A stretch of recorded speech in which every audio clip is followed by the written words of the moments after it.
Hey! Alright everybody, right, I'm up the mountain, here I am, got the old fat bike, and this video is mainly about the trouble I had with the paint issues on this bike. There's also the back wheel has got a bit of a wobble, so you sort of go woo woo woo when you're riding. I think it's out of true slightly, but the main issue is the paint issue. And the seller on eBay, PedalEase, that's who I bought it from, he wouldn't reply to any of the messages, he wouldn't help me. Now I only had the bike for about 2 months, it should really have a year's guarantee. If it's like a proper bike seller, it should have a year's guarantee and they should answer the questions, but they wouldn't. So later on in this video, we'll have a look at the paint issues and I'll show you how bad it is and how much rust is actually on this bike. The paint issues are terrible, but the paint issues are terrible. The back wheel's got a bit of a wobble, but the frame is quite sturdy and strong. So anyway, I'll jump on the bike now and then we'll have a look at the frame a little bit later on. Right, okay, here I am enjoying the Welsh hills. It's a lovely day today. It's a bit overcast, but it's a nice temperature for cycling. And the e-bike problems, well, like I said, it's got terrible paint issues. The paint is bubbling up, and if you push the paint off, you can see rust underneath, which I can't understand how that would happen, to be honest, because it'd have to be really contaminated. The actual frame in bare metal would have to be really contaminated for the issues I'm having. So it must have been painted when the actual bare frame wasn't clean, maybe wet, grease, I'm not quite sure. But like I said, the rust issues are pretty terrible. The bike's not going to fall apart at the moment. It's mostly surface rust, but nevertheless, when you buy something new, and this bike cost £339, I know it's cheap for a fat bike, but cheap doesn't mean it has to be terrible and full of rust. So I'll stop up here a little bit and we'll have a closer look at the rust issues and we'll see what it's like. I mean, the bike itself is fine. It's not falling apart. Nothing's fallen off it. I haven't fallen into a ditch because the bike's fallen apart.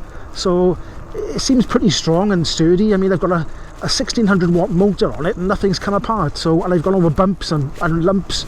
I've gone up the mountains and it all seemed to be good. All right.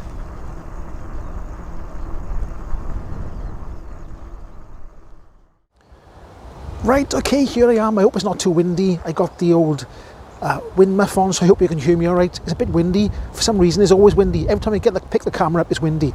But anyway, bike's up there, look, somewhere there. Right, okay. And I'll take the camera up to it now, and we'll have a look at how bad the rust is. And it's pretty bad.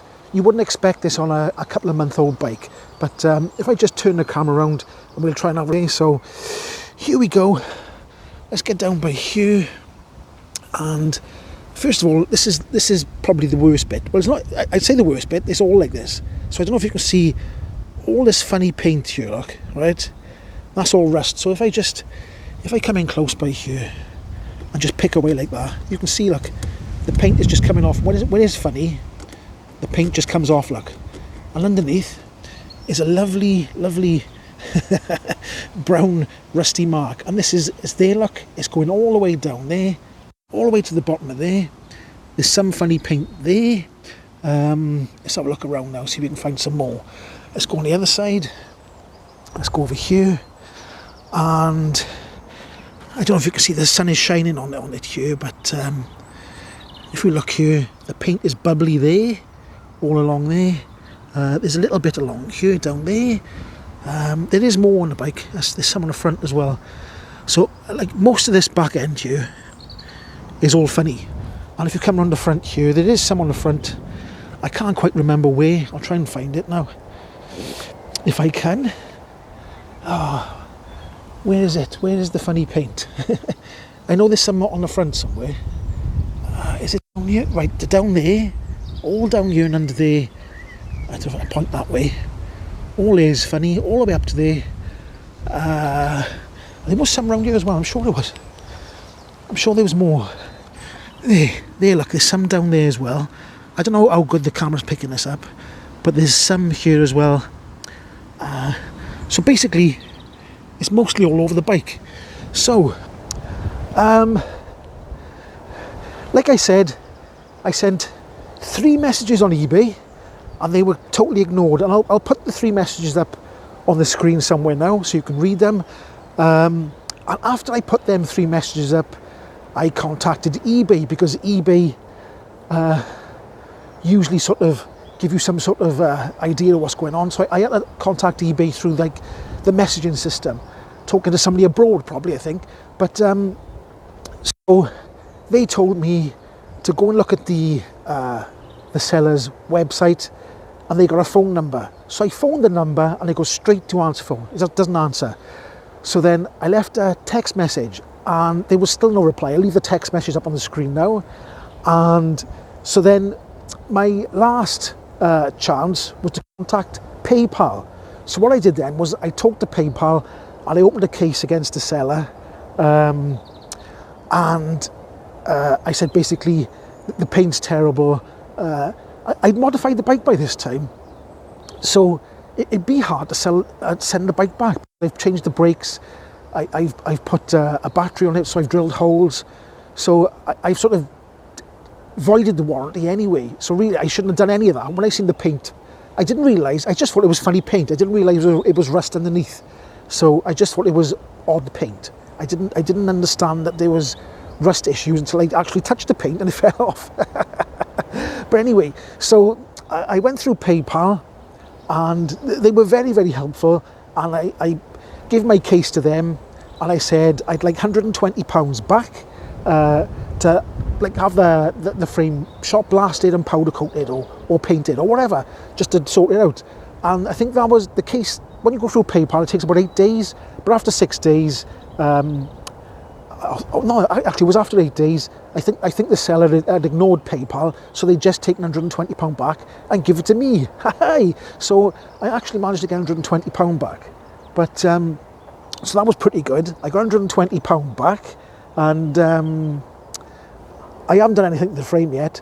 I don't know which way I'm going to go. If I'm going to paint, rub it down, paint it, or get it powder coated, or get a different frame.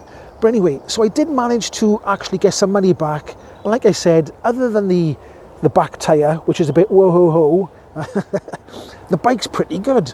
But like I said, when you buy a new bike, you don't want any rust issues, do you? And if the seller's going to not honour his 1-year warranty, because it's a proper seller, he's selling loads of bikes on eBay, it's like a proper eBay shop, then my advice would be not to buy from him, because if you get any problems, he's going to ignore you. Because he ignored me, I gave him loads of chances, and I had no feedback whatsoever. So my advice, personal advice, would be not to buy from this seller, because if he had helped me on the paint issues, I would have bought from him again. It'd be no problem. I mean, it might be a one-off. Other people might have had the bike and had no paint issues. I'm not quite sure, but to get that bike through the actual what's it called, the control, quality control, I don't know how it did it. It must have just looked in when I go on, we'll just sell it. So anyway, if you like this video at all, subscribe and give a like, click the notification bell, and I'll see you in the next one. Hoi!